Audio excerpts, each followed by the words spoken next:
Hi, everybody. Welcome back to the podcast. My name is Kaylee O'Neill, and this is the From Art Project to Zoom Lenses podcast. Today, I'm joined by Matt Trezza. If you want to say hello. Hi, I'm Matthew Trezza. Thank you for having me, Kaylee. I appreciate being on here. Of course. Thank you for joining me. Yeah, today we're going to be talking about directing and producing.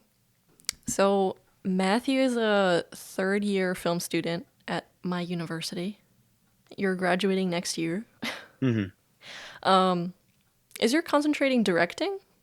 I actually don't have a concentration. I was gonna do concentration in directing, but I kind of have enjoyed just kind of putting my hands in every little thing that I was like, it doesn't matter what concentration I go into. But mostly what I do is directing and producing right now. Yeah. If you want to share your journey into directing and producing, like how did you get into it?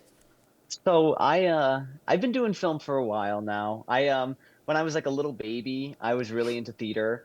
So I would like go to all the shows and like I had this friend of mine, Ethan, and we would both, get all like the little boy, 8-year-olds, blonde hair, brown eye, blue eye boy leads.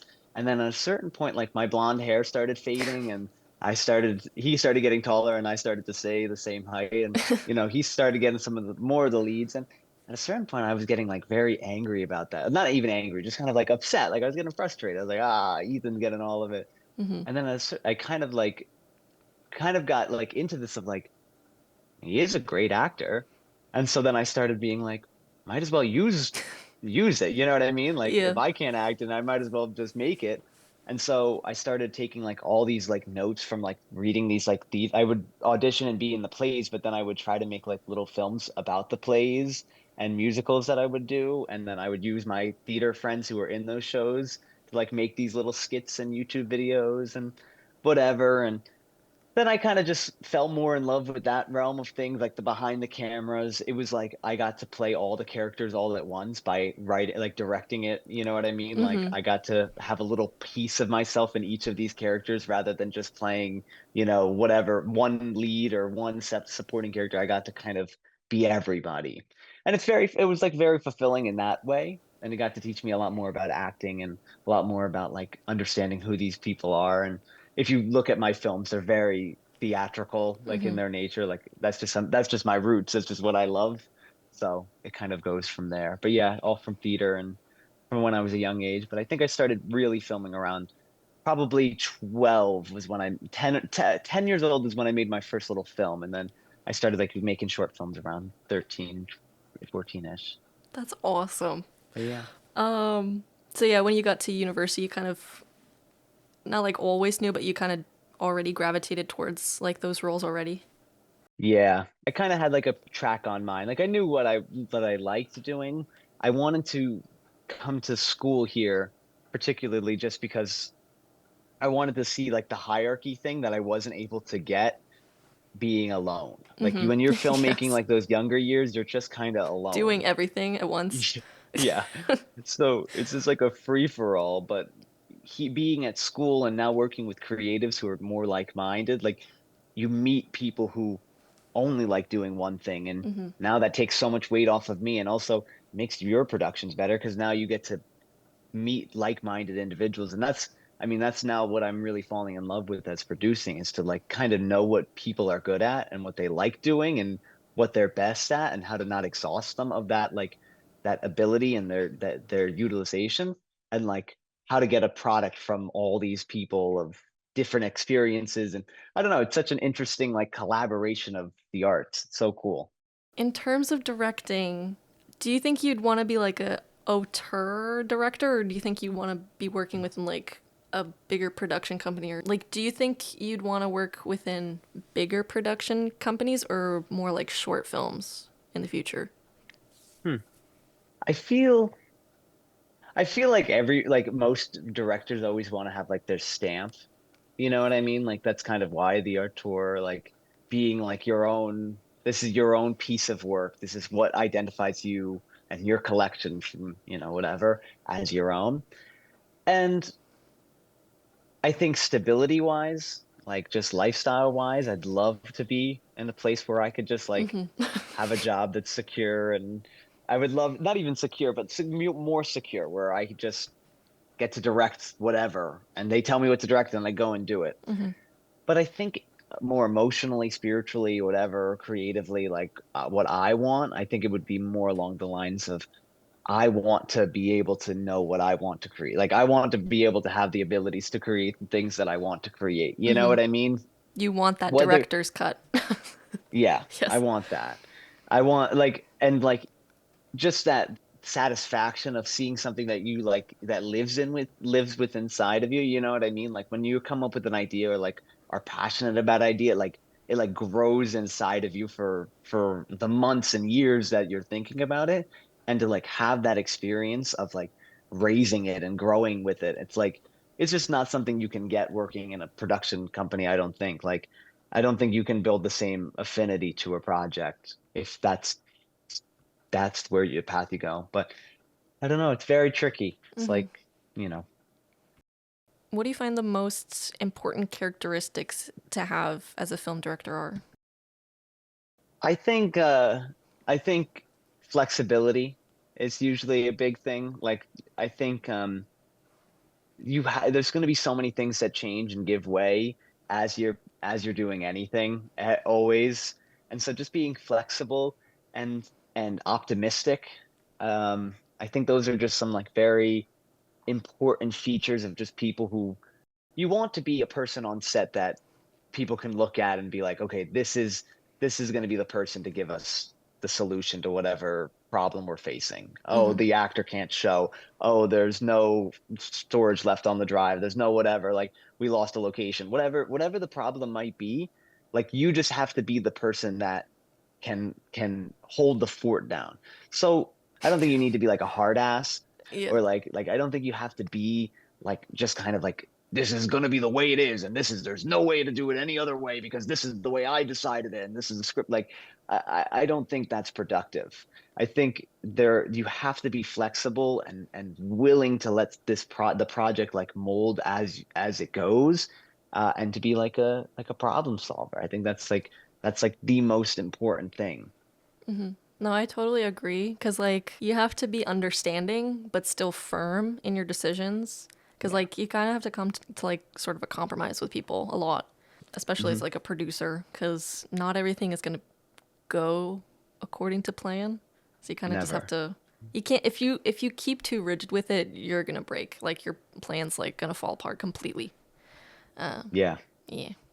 So like I like what you said. It's like flexible but firm, Mm-hmm. where you know what I mean, like you've got this. Like you have to have like a strong conviction, like a strong sense of belief in yourself Yeah, and yeah, yeah. like the people you're surrounding yourself with. Like even if you don't like the people or you even don't believe in those people, there's like this illusion of like you have to just suspend that faith and you just have to believe in it. Like it's just like a it's something that it's so weird. It's like Mm-hmm. Well, yeah, because then it's not gonna get done otherwise if you don't. no. Like you could just sit and complain forever, Mm-hmm. you know? So, It's not gonna get done then. Yeah. no.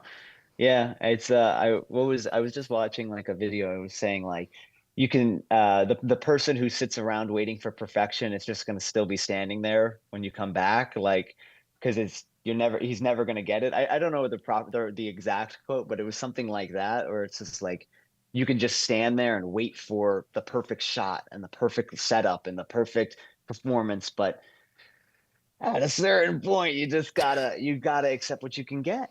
Mm-hmm. I don't know. That was very profound, actually. Oh, It's like you know me. that gives like don't get stuck on a broken escalator. I've never heard of that. What is that? Like like the like how the escalators are basically just Yeah. movable stairs. Like if it breaks down and you're in the middle of it, instead of just standing there and just Oh yeah. like just walk up the stairs. Yeah.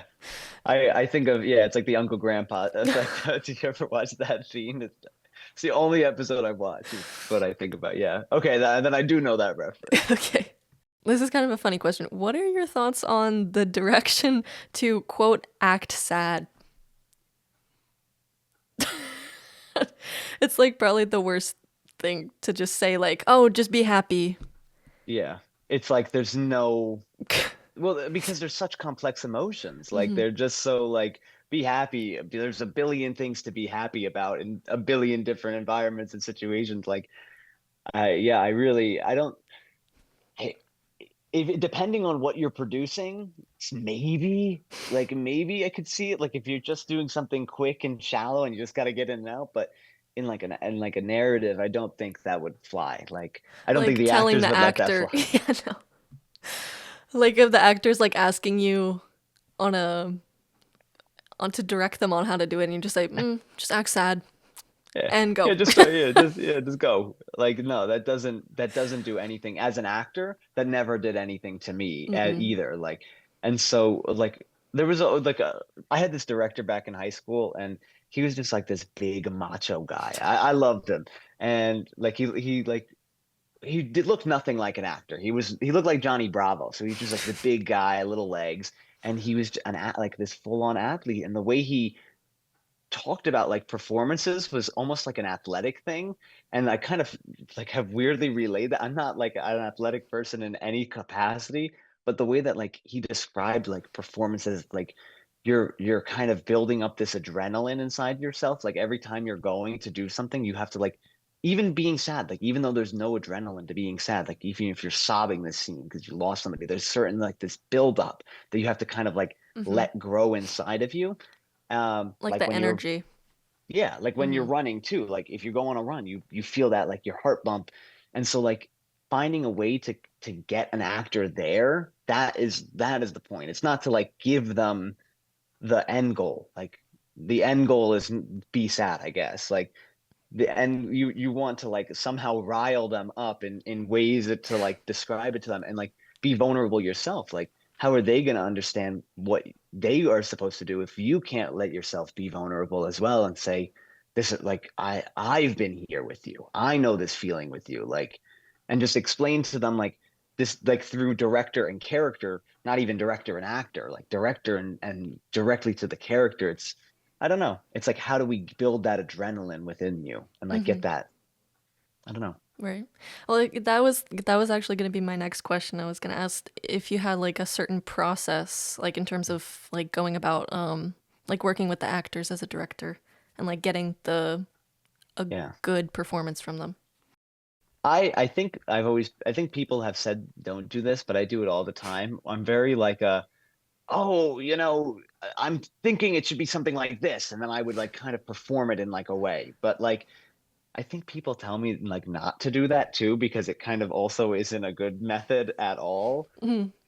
But I think that has worked well for me in the regards of if I do it like over the top, if I do it 500% and I'm doing it like as silly as I can possibly or as extreme or serious or whatever as I possibly can be, then they're going to do it at, you know, 100%. Or if I do it at 100%, they're going to do it at 50%. And that's going to get me more to the performance. Like Hmm. if I show myself being like over the top and expose what's the word? If I exaggerate what I want to the way that they feel like, oh, I'm not going to be in Paris in front of doing this in front of all these cameras and crews and these people Hmm. because the one person I'm making the connection with, the director, he's doing it. Hmm.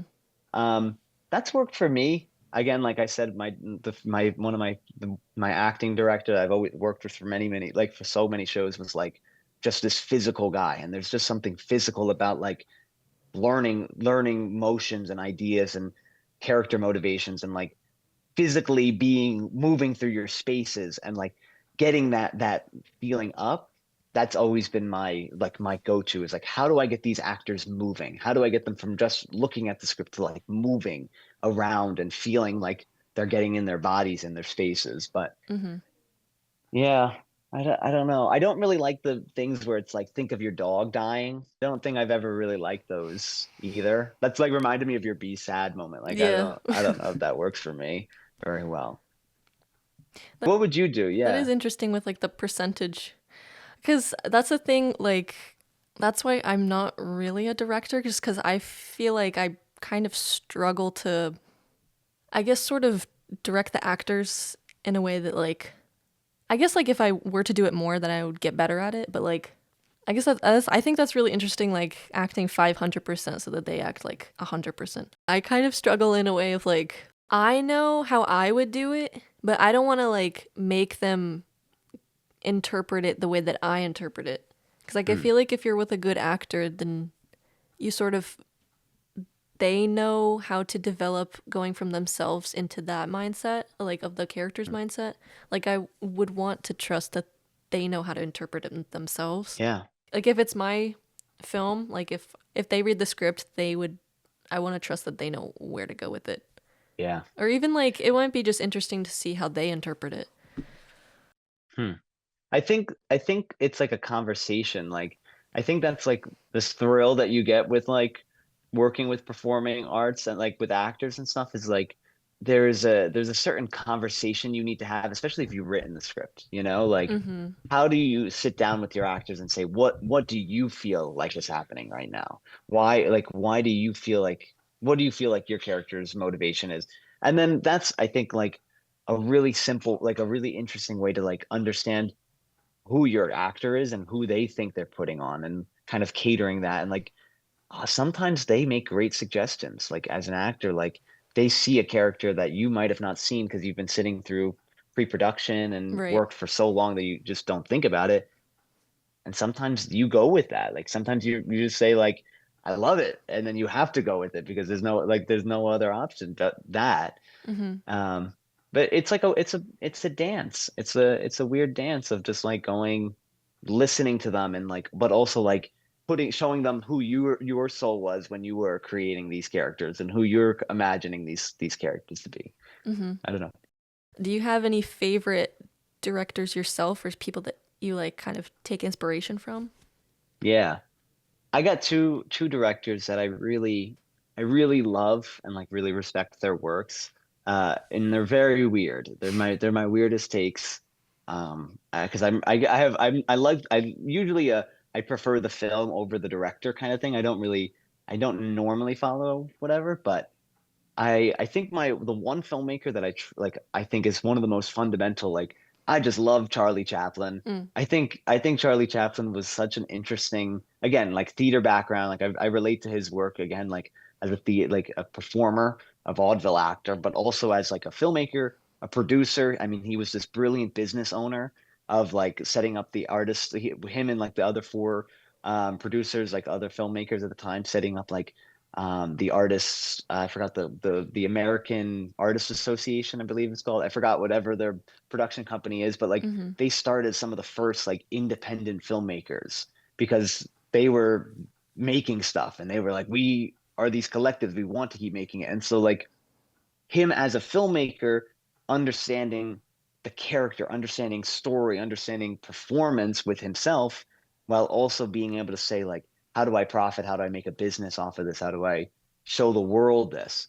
Was just I just can never like I can never get enough of him in that way. Mhm. And then my other weirder take is I also love Jim Henson from the Muppets. Yes, yes. I think Jim Henson is like a filmmaking like genius. Cinematic. Like I just think like again, like I love these like these technologically. I'm not technologically like smart at all. Like I think those two people were the type of people who were like inventing new camera lenses and inventing new camera setups and robots and whatever. Like that's not my ballpark, but I just can't fathom what they were doing. You know what I mean? Mhm. Um, but Jim Henson, like some of his stuff that he was setting up in like the 80s and the 70s, 80s, 90s, setting up like kids programming that had storylines that were also mature enough to be received by adults, the comedy aspect of it that's just like something that transcends like this time. Like I think people still look at the Muppets and watch it with like a fondness. You know what I mean? Like Yes. I was just talking about Emmett Otter's band, Oh my like gosh, yeah, like that's like a family favorite for Christmas time in that's my house. yeah,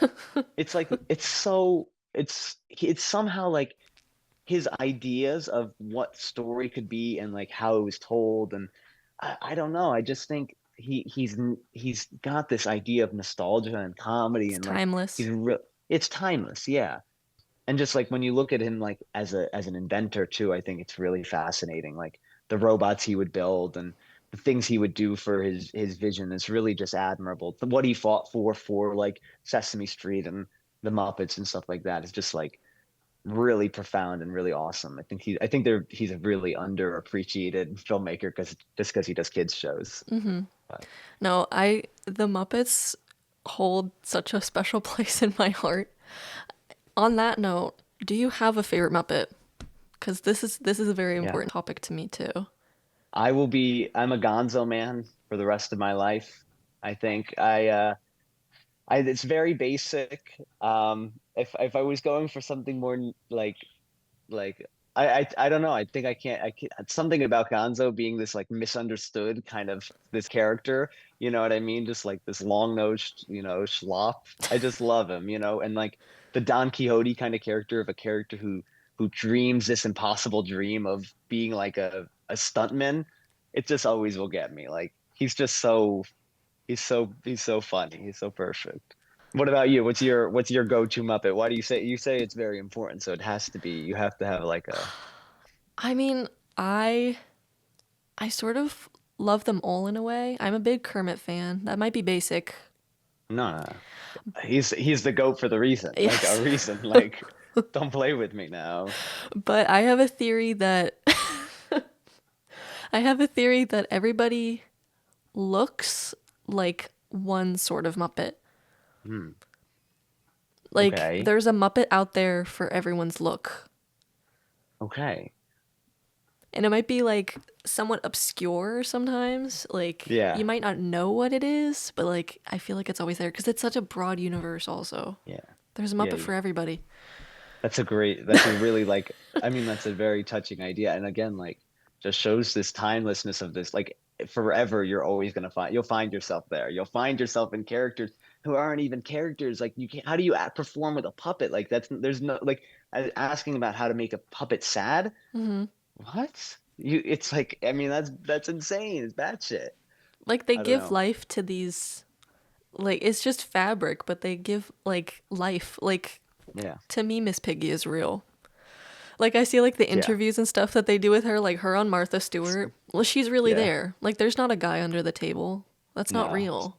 Sabrina Carpenter, where she just like Yes. pulled up. You see that?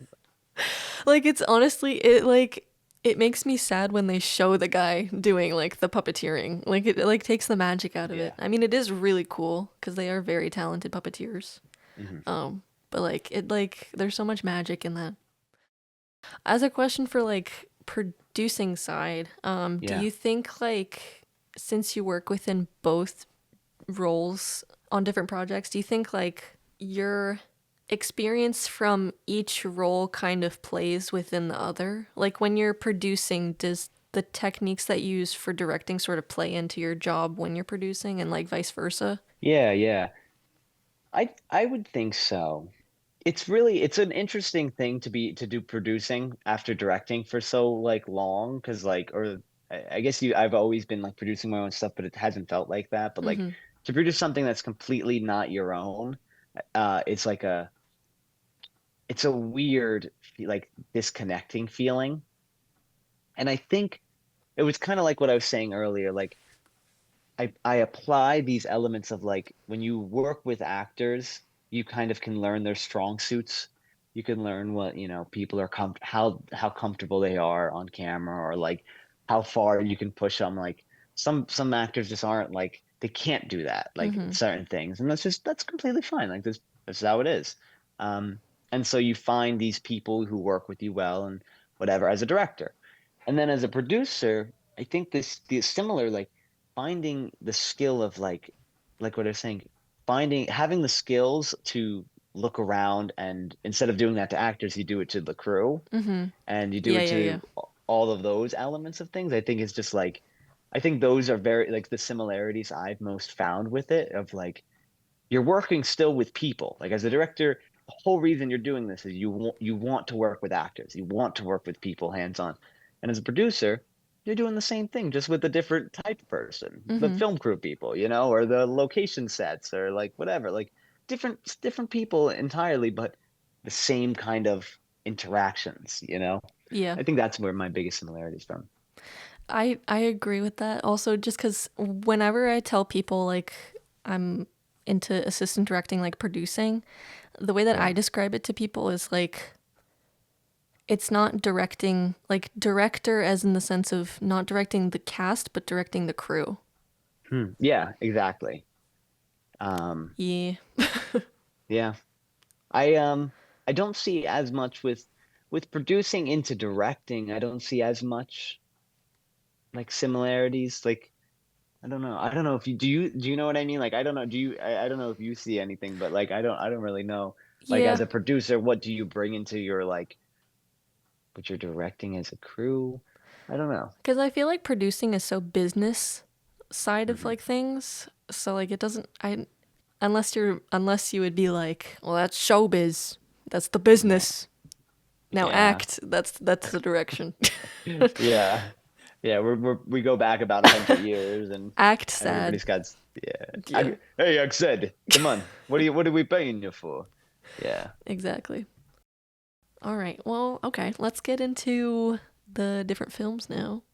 Cool. Okay. So on my list here, I wrote down on my little script, I wrote down Steven Spielberg, Greta Gerwig, Ang Lee, Wes Anderson, and Orson Welles. Okay. The only one I don't know is Ang Lee, but I might know him. So Ang Lee He might be did, too obscure for me. yeah, no. Ang Lee did Life of Pi, and he also did Pride Oh and yeah. Prejudice. Okay. I include a few of, I like a lot of these directors are ones that I like. That's also Hmm. why I like include them on the list. But also Nice. I didn't even think of Jim Henson. Interesting. When I think of Jim Henson, I also think of like yes, the Muppets, but also the Labyrinth. Have you ever seen that movie? Yeah. Yeah, the Black Crystal, Dark Crystal, Mm-hmm. and all them. Yeah, of course. I haven't seen Life of Pi in so long. That was a good movie. Well, yeah, because like I've didn't even realize that he also did Pride and Prejudice because I'm a Yeah. big fan of that movie too, and I feel like he like since those movies are so powerful, I feel like he is able to get like a good performance from the actors and like work with them well. So that's Hmm. why I kind of included him on the list. Yeah. Um, but I think I know Spielberg is like very well known, but I think it's very well deserved because he is so talented, I think. Hmm. Especially in terms of, well, I wrote down Jaws because just in terms of everybody knows that. And then also, I really like the movie Ready Player One, Yeah. but also Schindler's List. Oh yeah. Like that movie's so sad, but it's also so like it's so powerful. I watched that once, and it's his direction. I think really shows like it's really good. My favorite thing about that Steven Spielberg, he did Jaws and Schindler's List in the same year. I don't know. Oh, Have you did ever he? heard this story? Yeah, he did not Jaws, Jurassic Park Oh, okay. and Schindler's List in the same year. So he was like when I was he filmed Jurassic Park in January, and so he would be in Poland where they were filming Schindler's List, and he was like by day I was dealing with the Holocaust, and by night I was dealing with CGI dinosaurs. Like, and he's like, I emotionally I was just such like a back and forth thing, and I think that's like another thing I was saying, like to be a director and to like have that versatility. Like, there can't have been two more polar opposite movies to exist than those two, Yeah, and somehow very he very like different emotions.